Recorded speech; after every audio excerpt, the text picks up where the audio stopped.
সবাইকে স্বাগতম নজুমিয়ার ভাতের চ্যানেলে।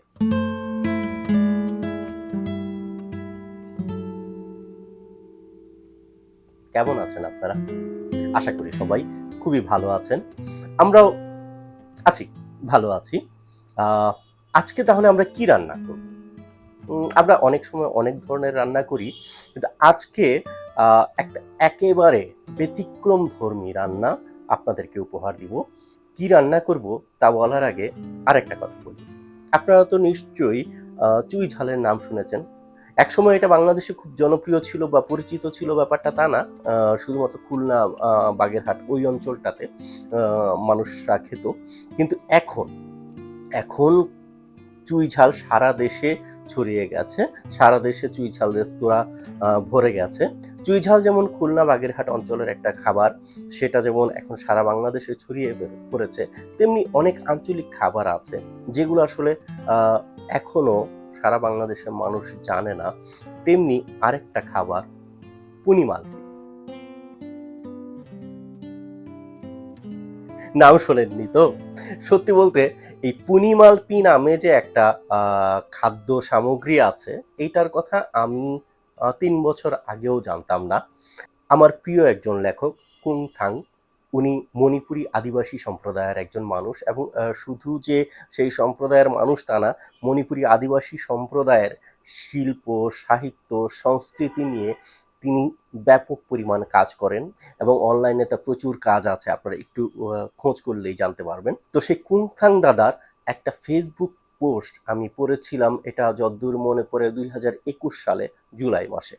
তো 2021 সালের জুলাই মাসে কুংথাং দাদার ফেসবুক পোস্টে আমি দেখলাম একটা শেকড়ের ছবি, গাছের শেকড়ের ছবি, এবং সেখানে তিনি লিখেছেন যে এটা মণিপুরীদের ঘরে ঘরে জনপ্রিয় একটা খাবার, নাম হচ্ছে পুনিমালপি। তো আমার সবসময় অজানা অচেনা খাবারের প্রতি একটা বা আঞ্চলিক খাবারের প্রতি একটা অমোঘ আকর্ষণ আছে। আমার শুনলেই আমার মনে হয় এই স্বাদটা আমার নেওয়া দরকার। আমি স্বাভাবিকভাবে আমি সঙ্গে সঙ্গে তার সঙ্গে যোগাযোগ করলাম এবং আমি পুনিমালপি খাওয়ার ইচ্ছা প্রকাশ করলাম। কুংথাংদা আমার সঙ্গে যোগাযোগ করিয়ে দিলেন উত্তমদার সঙ্গে, উত্তম কুমার সিনহা। উনি শ্রীমঙ্গলে থাকেন। উনিও মণিপুরী আদিবাসী সম্প্রদায়ের একজন মানুষ।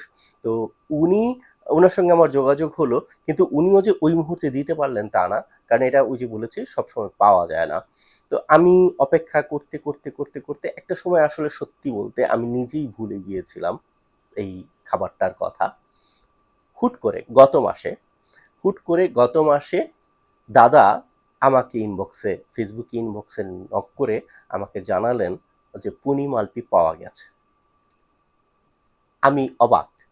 এত বছর পরে যেখানে আমি নিজেই ভুলে গেছি, সেখানে দাদা এটা মনে রেখেছেন এবং এটা সংগ্রহ করেছেন। আচ্ছা, সংগ্রহ করাটাও একটা অদ্ভুত। উনি নিজে লাউয়াছড়া বনে গিয়ে এই গাছ খুঁজে বের করে সেই শিকড় উনি নিজে নিয়ে এসেছেন। মানে মানুষের ভালোবাসা, এটা আসলে বলার মতো না। মানুষ এত মহৎ, এত আন্তরিক, এত অসাধারণ মানুষ কিভাবে হয় আমার জানা নাই। তো যাই হোক, উত্তমদাকে আমি আসলে আহ, ধন্যবাদ দিতে পারবো না, কারণ ধন্যবাদটা আসলে এটা অনেক ছোট হয়ে যায়। এবং এই শিকড়টা শুধু যে সংগ্রহ করলে হয় তা না, এটা শুকাতে হয়। এটা প্রথমে শুকাতে হয়, শুকিয়ে উত্তমদা নিজে এটা শুকিয়ে তারপরে আমাকে কুরিয়ার করে পাঠিয়েছেন। তারপরে আমি খেয়েছি। তো সেই রান্নাটা আমি আজকে আপনাদের দেখাবো। আজকের খাবারের নাম বা আজকের রেসিপির নাম তাই পুনিমালপি দিয়ে শুটকি। পুনিমালপিগুলো প্রথমে আমরা ছোট ছোট টুকরো করে কেটে নেব।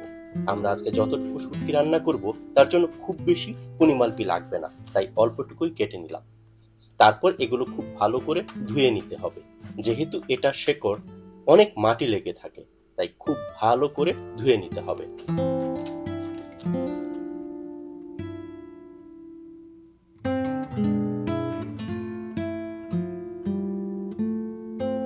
আপাতত পুনিমালপিগুলো একপাশে সরিয়ে রেখে আমরা এবার শুটকিগুলোকেও কেটে ছোট ছোট টুকরো করে ভালো করে ধুয়ে নেব। আমরা আজকে নিয়েছি লইট্টা শুটকি, আপনারা যে কোনো শুটকিই নিতে পারেন।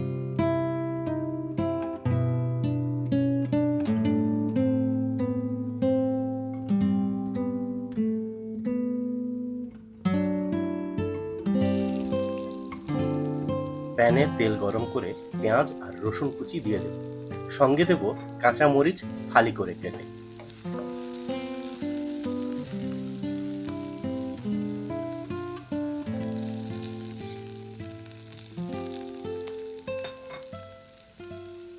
আমি তেল কম খেতে পছন্দ করি, কিন্তু মনে হচ্ছে একটু বেশি কম হয়ে গেছে, তাই আর একটু তেল যোগ করে দিলাম। ভালো করে নেড়ে দিতে হবে সারাক্ষণ, নয়তো পুড়ে যাবে।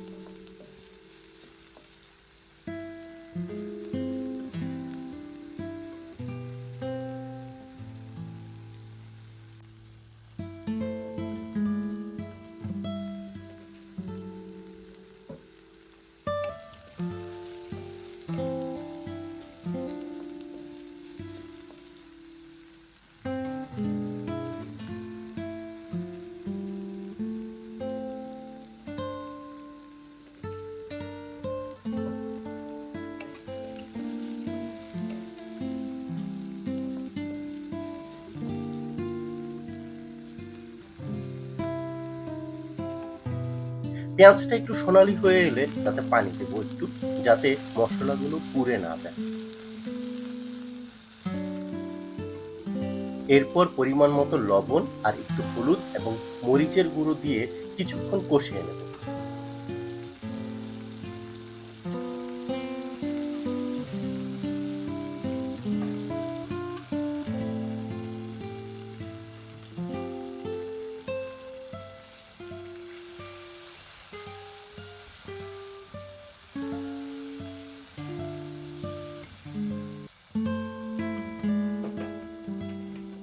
তারপর এতে দিয়ে দেব ধুয়ে রাখা শুটকিগুলো।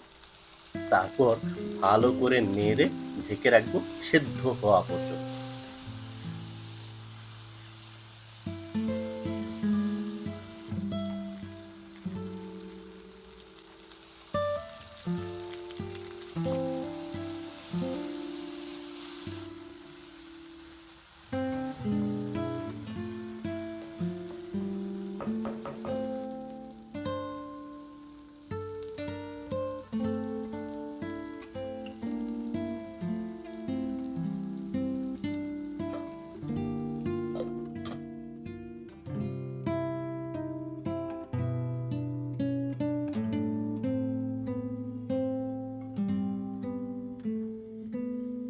রান্না হতে হতে আমরা কিছু কথা বলি। সেটা হচ্ছে যে পুনি মালপি কি? পুনি মালপি আসলে একটা গাছের শেকড়। ওই যে আগেই বলেছিলাম গাছের শেকড়। কিন্তু আসলে এটা কি গাছ সেটা আমার জানা নেই। মানে মণিপুরীরা এই গাছটিকে পুনি মালপি গাছ বলেই জানে।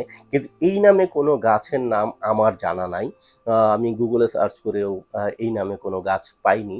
হয়তো যারা গাছ ভালো চেনেন বা গাছ সম্পর্কে ভালো খোঁজ রাখেন তারা হয়তো জানতে পারবেন। অথবা এই গাছটার হয়তো বাংলা কোনো নাম আছে, বৈজ্ঞানিক কোনো নাম আছে, ইংলিশ কোনো নাম আছে, কিন্তু সেগুলো আমার জানা নেই, কারণ আমি গাছটা আইডেন্টিফাই করতে পারিনি। তো উত্তমদা এটাকে পুনিমালপি গাছই বলেছেন। তো উত্তমদা পরের বার যখন আবার যাবেন, উত্তমদা মানে গাছের ছবিটি তুলে আমাকে দেবেন। তখন হয়তো আমি বৃক্ষ বিশারদদের কাছ থেকে জেনে নিতে পারবো যে এই গাছের অন্য কোনো নাম আছে কিনা। তো আপাতত আমরা এটাকে পুনিমালপি গাছ বলেই চিনছি। এই পুনিমালপির শেকড়টা শুকিয়ে আহ, আপনি অনেক দিন রেখে দিতে পারবেন, ফ্রিজেও রাখতে হবে না। নর্মালি আপনি রেখে দিলে অনেক দিন রেখে আপনি খেতে পারবেন।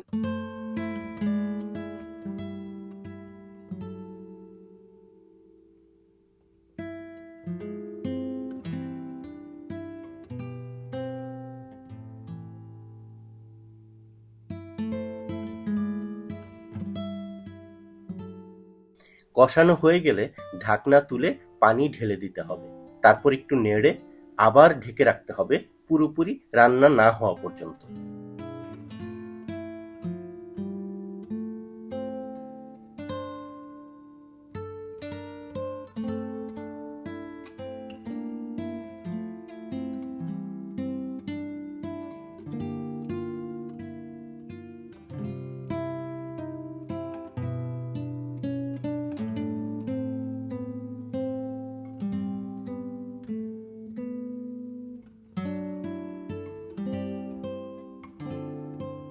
পুনি মালপি দিয়ে কি হয়?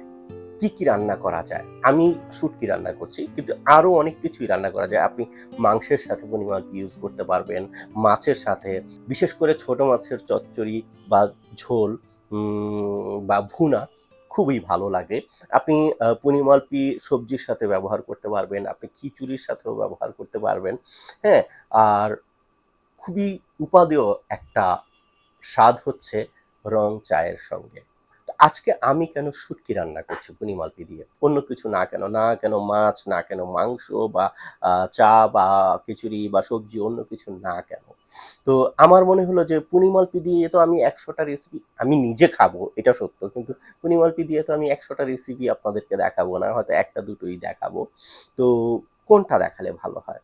তো আমার মনে হলো যে শুটকি, পুঁই মাল্পির সবচেয়ে গুরুত্বপূর্ণ ব্যাপার হচ্ছে এর গন্ধ, এর স্বাদ। আপনি যখন পুঁই মাল্পি দিয়ে রান্না করা খাবারটা দেখবেন, তো ওইটার গন্ধটাই একটু ডিফারেন্ট, স্বাদটা তো অবশ্যই ডিফারেন্ট। তো আমার মনে হলো যে শুটকি অনেকেই খেতে চায় না আসলে গন্ধ এবং স্বাদের জন্য। তো মনে হলো যে শুটকির সাথে পুঁই মাল্পি দিয়ে খেলে এটা কেমন লাগে। আর আমি নিশ্চিত করে বলতে পারি যে যারা শুটকি খেতে খুব একটা পছন্দ করে না, তাদের জন্য আসলে এটা একটা দারুণ আইটেম হবে। পুঁই মাল্পি দিয়ে শুটকি খেলে তাদের শুটকির প্রতি আরেকটু ভালোবাসা জন্মাবে বলে আমার ধারণা। আর আমি যাদের কাছ থেকে সংগ্রহ করেছি, বিশেষ করে কুংথাং দা বা উত্তম দা, তো তারাও বলেছে শুটকির সাথে এটা সবচেয়ে বেশি খাওয়া হয়, বা তারা বেশি খায়। তো আমি তাই শুটকি রান্না করেছি। আজকে নিয়েছি আমরা লইট্টার শুটকি।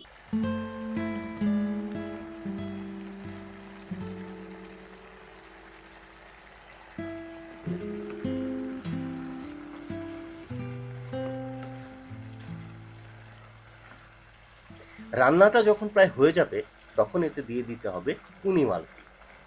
তারপর ভালো করে নেড়ে কিছুক্ষণ ঢেকে রাখতে হবে।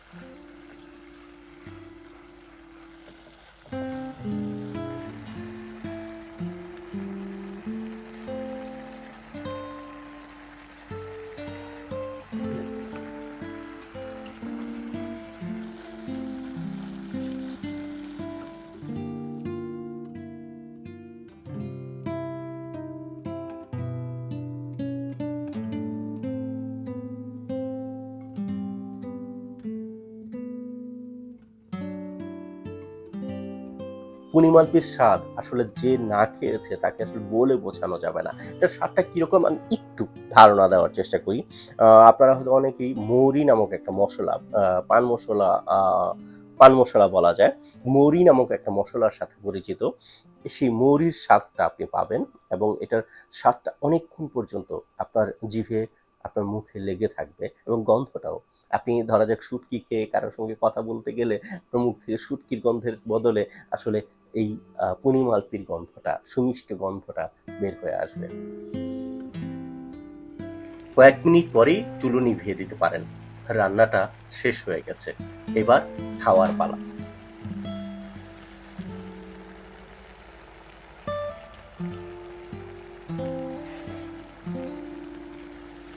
অনেকেই আমি দেখেছি এই ঢাকা শহরে অনেকেই অনেক স্টাইল করে বিভিন্ন রেস্টুরেন্টে যায় চুই ঝাল খেতে। তারা বেশিরভাগই আসলে চুই ঝাল খেতে জানে না। কারণ তারা কি করে? মাংসটা দিয়ে ভাত মাখিয়ে খেয়ে চলে আসে। চুই ঝালের সেই চুই ঝালটুকু পাশে সরিয়ে রাখে। আসলে চুই ঝালের সবচেয়ে মজা হচ্ছে চুই ঝালটা আপনি যখন চিবিয়ে খাবেন। তো পুঁই মাল্পিতেও তাই। আপনি পুঁই মাল্পিটা যদি সাইডে সরিয়ে রাখেন, তাহলে হবে না। এটা আপনাকে চিবিয়ে রসটা খেয়ে তারপরে ফেলতে হবে। তাহলেই আপনি পুঁই মাল্পির আসল স্বাদটা পাবেন।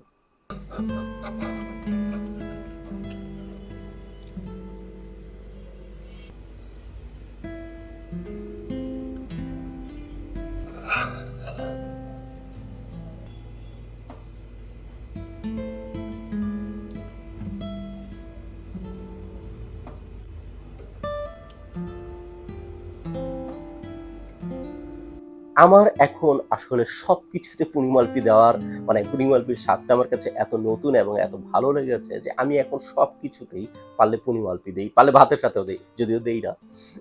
তো আমি সব তরকারির সাথে, সবজির সাথে আমি এখন পুঁই মাল্পি দিচ্ছি। আর চা তো আসলে পুঁই মাল্পি ছাড়া খাচ্ছিই না।